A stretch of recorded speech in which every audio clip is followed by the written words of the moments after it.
Olá, hoje nós vamos estudar os Salmos 16 a 20. O Salmo 16 exprime confiança no Senhor, embora seja difícil dizer se a crise era passado ou presente para o salmista. Versículos 1 a 12 do Salmo 16. O Senhor é o único em quem o salmista se apoia para seu bem-estar. Sem Deus, o salmista não vê sentido na vida, nem meio de obter felicidade pessoal. Versículo 3. É mais provável que a palavra santos seja usada para descrever o povo de Deus separado. Os santos são aqueles que de fato abraçaram seu privilégio, aqueles a quem o salmista deveria estimar e cuja companhia deveria preferir. Versículo 4. A expressão libações de sangue pode ser uma referência a sacrifício humano, embora provavelmente seja uma referência ao sangue dos sacrifícios derramado no altar, se tratando de ofertas feitas por pessoas com motivações impuras, que por essa razão permanecem culpadas de seus pecados. Os nomes deles possivelmente se referem ao nome dos falsos deuses adorados, e não ao nome dos idólatras. Versículos 5 e 6. Nessa passagem, Davi se refere à herança ou porções que o povo de Deus recebeu quando entrou na terra prometida, tanto nos campos como na presença de Deus. O cálice é uma metáfora referente ao que um anfitrião oferece ao seu hóspede para beber, como gesto de bondade, gentileza e hospitalidade. Neste caso, a porção e o cálice são o próprio Senhor. Estes versículos demonstram um coração satisfeito pela bondade de Deus. Versículos 7 e 8. A presença de Deus, na qual o salmista tem prazer, é vista na instrução moral que ele recebe, e ela resulta na segurança de sua estabilidade. O coração do salmista o ensina durante a noite um resultado de reflexão deliberada. A contínua presença do Senhor à nossa direita, representando a posição de honra, autoridade e força, traz direção, proteção, alegria, ressurreição e gozo eterno. Versículos 9 a 11. Aqui existe uma clara afirmação de que o anseio humano de estar perto de Deus e de conhecer o prazer de sua acolhida eterna, além da morte do corpo, encontram sua resposta na aliança. O salmo provavelmente foi visto como um cântico que cultivava a esperança da glória eterna para o justo com a vinda do Messias. No Novo Testamento, Pedro cita esses versículos em seu discurso no Pentecostes, em Atos 2, versículos 25 a 28, aplicando os versículos à ressurreição de Jesus. Paulo também os usou em um discurso similar, em Atos 13, versículo 35. Então, os apóstolos entenderam que as palavras de Davi foram uma previsão direta da morte e ressurreição de Jesus. Agora, nós vamos estudar o Salmo 17. O Salmo 17 é um salmo de refúgio. Este é um lamento especial, principalmente voltado para os casos em que a pessoa que sofre considera estar sendo injustamente acusada de algo errado por um inimigo mundano. O salmo é uma oração por vingança, terminando com a expressão de confiança na verdadeira porção do justo. Versículos 1 a 2 do Salmo 17. O conceito de justiça aqui faz parte da petição e é identificado nas expressões causa justa e julgamento. São termos legais que descrevem uma causa trazida perante o Senhor Deus, que atua como juiz no caso. Essas palavras sugerem alguém que está sob ataque ou acusação. Elas pedem para Deus trazer à luz a inocência do salmista. Não é feita com lábios enganosos, se refere à sinceridade e veracidade, pois Deus não tolerará o engano. Versículos 3 a 5. Deus é quem prova e examina as pessoas, principalmente suas motivações. Ele é o único que pode declarar uma pessoa justa. Portanto, a veracidade dessa súplica pode ser averiguada por Deus. Essa não é uma declaração de integridade absoluta, e sim de integridade relativa em termos de ser habitualmente fiel a Deus e evitar comportamento que caracterize pecado e rebelião contra Deus.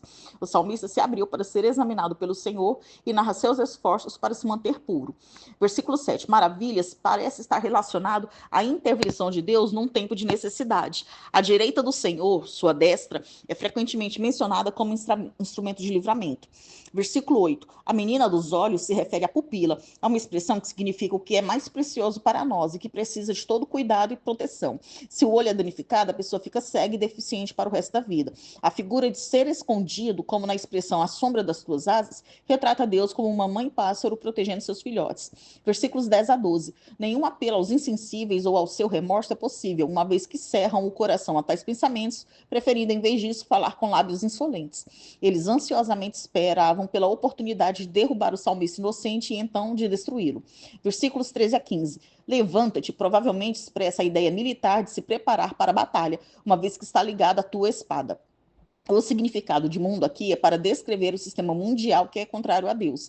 Esses homens pertencem ao sistema do mundo e sua herança ou porção estava apenas nesta vida terrena. Deus pode até encher o ventre deles com tesouros nessa vida, mas eles deixam toda a sua riqueza para trás quando morrem, que ficam com seus filhos, porém não herdam as riquezas dos céus. O salmo encerra em triunfo, antecipando a comunhão eterna na presença de Deus. Agora nós vamos estudar o Salmo 18. O Salmo 18 é um salmo régio, ou seja, ele celebra a forma como Deus tem mostrado seu amor por seu povo ao lhe dar a monarquia davídica e preservar Davi em meio a tantos perigos. Parece que este salmo foi escrito no contexto de 2 Samuel 22. Versículos 1 a 2 do Salmo 18. Em nenhum outro salmo há um número tão grande de metáforas usadas para comunicar atributos de Deus. Todas estão ligadas a um contexto militar em que Deus é visto como a verdadeira fortaleza por trás da pessoa que luta. Ele também, como um esconderijo, protege o salmista do inimigo, quando o salmista diz que Deus é sua rocha, seu rochedo, sua fortaleza, seu alto refúgio.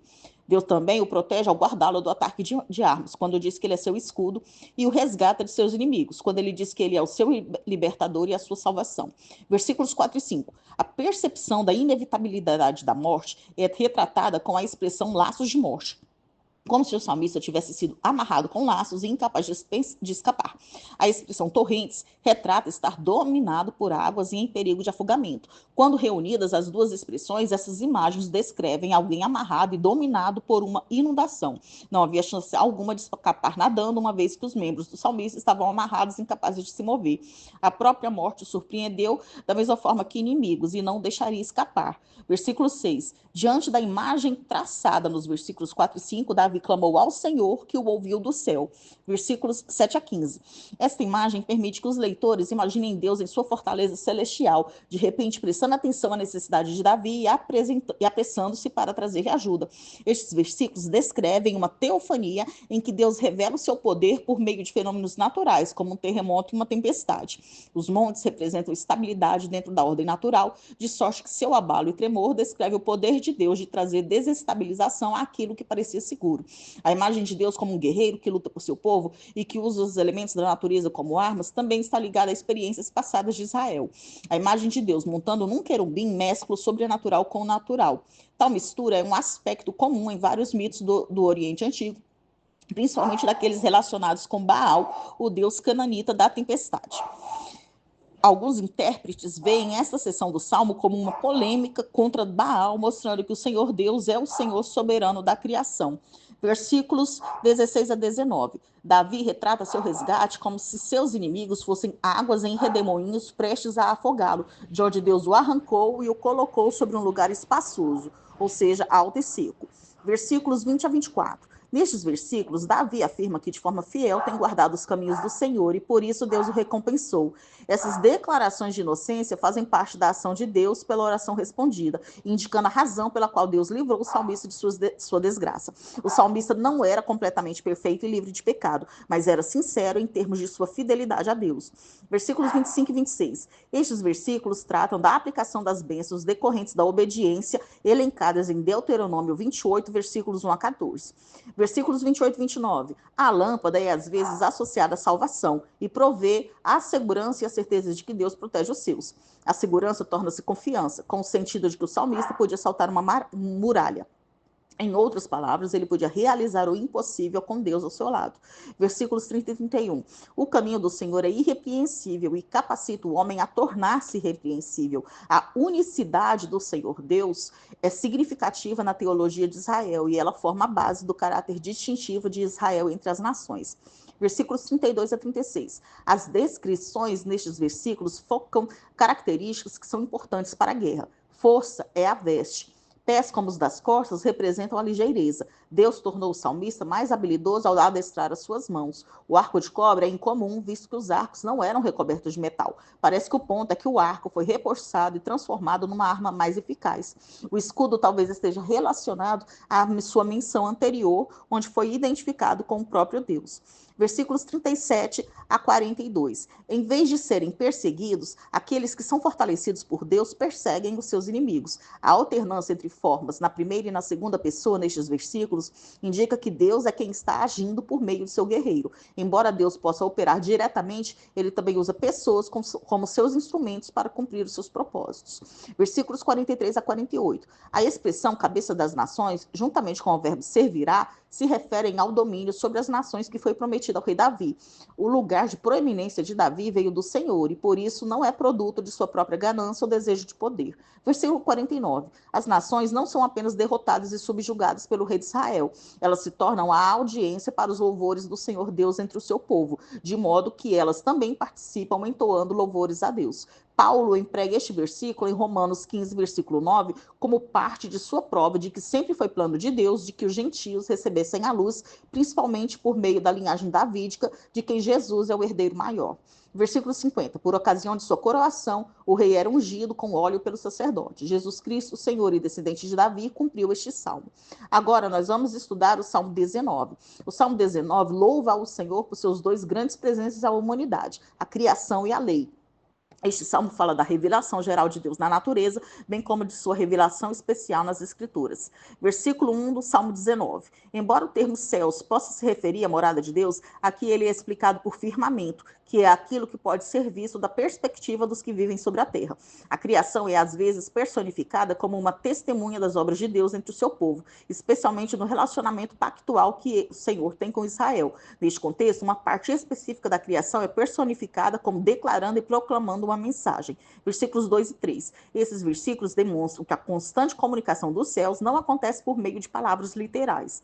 Versículos 4 a 6. Os céus são a tenda que Deus armou para o majestoso sol. Do âmbito da criação, o sol é a metáfora suprema da glória de Deus ao fazer diariamente seu percurso triunfante sobre a extensão dos céus e ao derramar seu calor sobre todas as criaturas. Versículos 7 a 9. A lei do Senhor é descrita como perfeita, um termo frequentemente usado em relação a sacrifícios que são aceitáveis a Deus porque são sem mancha, mas também pode se referir à obra perfeita de Deus.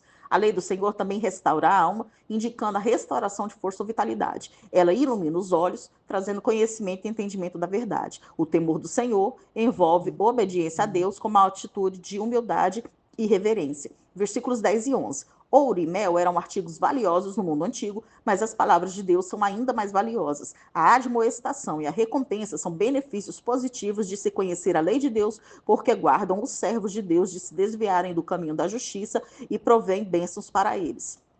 Versículos 12 e 13, pecados não intencionais ou ocultos podem representar aqueles que ocorrem com ou sem a devida instrução. A pergunta é retórica e pressupõe uma resposta negativa. Por esse motivo, requer-se contínua purificação para esses pecados. Pecados intencionais, como a soberba, são diferentes porque precisam ser evitados. Caso contrário, levarão a pessoa a ser excluída do meio de Deus e do seu povo.